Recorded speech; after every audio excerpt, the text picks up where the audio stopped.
तोबा अब्दुल्ला और आप देख रहे हैं प्रोदेसी। हमारा ये जो वीकली एक राउंड अप है वो आप उसमें हम डिफरेंट खबरें शेयर करते हैं। पूरे हफ्ते की जो हेडलाइंस हैं वो क्या रही और उसमें सबसे बड़ी हेडलाइन जो थी, सबसे बड़ी ब्रेकिंग थी वो क्या थी। स्टार्ट करते हैं जो शहबाज शरीफ और हमजा शहबाज शरीफ की जो मनी लॉन्ड्रिंग केसेस में बरियत हुई है उसके साथ, और वज़ीर आज़म और हमजा शहबाज जो साबिक वज़ीर आला भी थे उनके ख़िलाफ़ जो मनी लॉन्ड्रिंग का केस था वो खारिज हो गया, जो FIA भी उसमें इन्वॉल्व था और उसके साथ साथ नैब का भी। प्रेसिडेंट आरिफ अलवी हैं, उन्होंने ये कहा कि अगर नए आर्मी चीफ की तैनाती के लिए मेरे पास समरी आती है तो मैं दस्तखत कर दूंगा। वैसे तो हमारा जो प्रेसिडेंट है वो सेरेमोनियल होता है, बट स्टिल वो फर्स्ट टाइम में ही उन्होंने साइन करने की ये बात कह दी। तीसरी जो इम्पोर्टेंट हेडलाइन थी वो ये है कि फ़ोन कॉल को लीक करना जुर्म है, फ़ोन टेप नहीं होने चाहिए।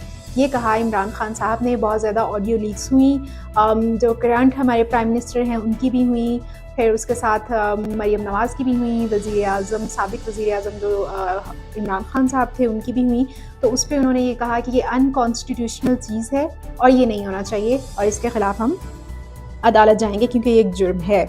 कि फ़ॉरेन फंडिंग केस जिसका काफ़ी ज़्यादा, जब से ex prime minister Imran Khan अपने ऑफिस से आए हैं तो तब से फ़ॉरेन फंडिंग का काफ़ी ज़्यादा हमने ख़बरों में ये चीज़ सुनी। तो उन्होंने ये कहा, बल्कि फ़ॉरेन फंडिंग केस में इमरान खान को FIA ने तलब किया, उनके ख़िलाफ़ जो तफ्तीशी अफसर है वो भी मुकर्रर कर दिया गया है और FIA का, तो वो अब उसकी इन्वेस्टिगेशन करेगा, वो भी प्रोसेस में है। अच्छा, फिर PTI बहुत ज़्यादा लॉन्ग मार्च की बात करती रही है, नाम दिया हकीकी आज़ादी लॉन्ग मार्च का उसको, और बहुत ज़्यादा इस पे बात हो रही है कब देंगे लॉन्ग मार्च की कॉल। आज भी अभी थोड़ी देर पहले जब इमरान खान साहब, अभी जब ये मैं वीडियो रिकॉर्ड कर रही हूँ तो उससे कुछ देर पहले उनका खिताब था जिसमें उन्होंने ये कहा कि इस फ्राइडे को वो लॉन्ग मार्च की कॉल देंगे, और ये पिछले हफ्ते की बात है जब उन्होंने ये बात की थी कि मैं लॉन्ग मार्च की कॉल दूँगा। फिर बहुत ज़्यादा ट्रेंडिंग टॉपिक रहा हमारे पास सेनेटर आज़म सवाती साहब का। वो उनको FIA ने हिरासत में लिया और उनकी जो बेटी थी फरहाना सवाती, उनके भी हमने बहुत ज़्यादा बयानात सुने कि किस तरह से उनको टॉर्चर किया गया, और उस पर PTI ने भी अपना काफ़ी क्लियर स्टांस दिया। और आज भी उनकी प्रेस कॉन्फ्रेंस सबसे कुछ देर पहले हुई है इमरान खान साहब के साथ। अच्छा, उसके बाद जो कल की इस हफ्ते में जो सबसे बड़ी कह लें कि ब्रेकिंग न्यूज़ थी वो ये थी कि इमरान खान साहब को नाअहल कर दिया इलेक्शन कमीशन ने, और नाअहल किया तोशाखाना केस पे। तोशाखाना में अब ये था कि घड़ी जो थी वो कैसे ली, किस तरह से बेची, और दो उन्होंने एक्सप्लेन कर दिया था कि किस तरह से उन्होंने जो रूल्स बने हुए हैं, जो कानून है उसके तहत वहाँ से ख़रीदी और उसके बाद उसको बेचा।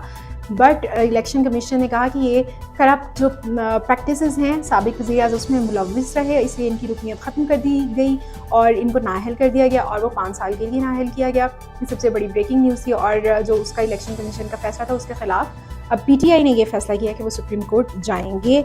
और इसके साथ साथ एक और पाकिस्तान के लिए जो बहुत अच्छी खबर थी कल की ही, वो ये थी कि FATF ने पाकिस्तान को ग्रे लिस्ट से निकाल दिया, जो कि पाकिस्तान की इकॉनमी के लिए बहुत अच्छी चीज़ है। जून 2018 में पाकिस्तान को, जब पिछली ये अभी हुकूमत है उससे पिछली हुकूमत थी, यानी कि नून लीग की हुकूमत थी, तब पाकिस्तान को ग्रे लिस्ट में रखा और उसके बाद कानून साजी हुई। हमाद अज़हर साहब को भी काफ़ी ज़्यादा क्रेडिट दिया जा रहा है इस चीज़ पे, और इसके साथ साथ PTI को भी, लेकिन डिफरेंट पर्सपेक्टिव है इसमें सारी जो पॉलिटिकल पार्टीज़ हैं उनका। बट ये है कि जो FATF की ऑफिशियल वेबसाइट है उस पर जो चीज़ें दी हुई हैं उनके मुताबिक फरवरी 2022 में सारी जो चीज़ें हैं, जो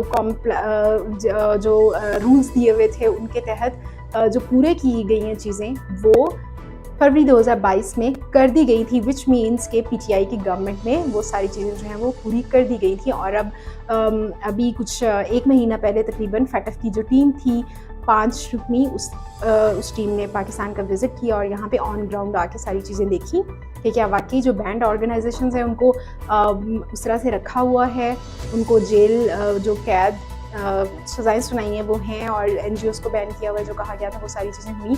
और उसके बाद अब कल पाकिस्तान को FATF की ग्रे लिस्ट से निकाल दिया गया है। तो ये पूरे जो वीक की अहम हेडलाइंस थी ये थी रिव्यू था कि कितनी बड़ी-बड़ी चीज़ें और डेवलपमेंट्स हो रही हैं। थैंक यू सो मच रंगल आप।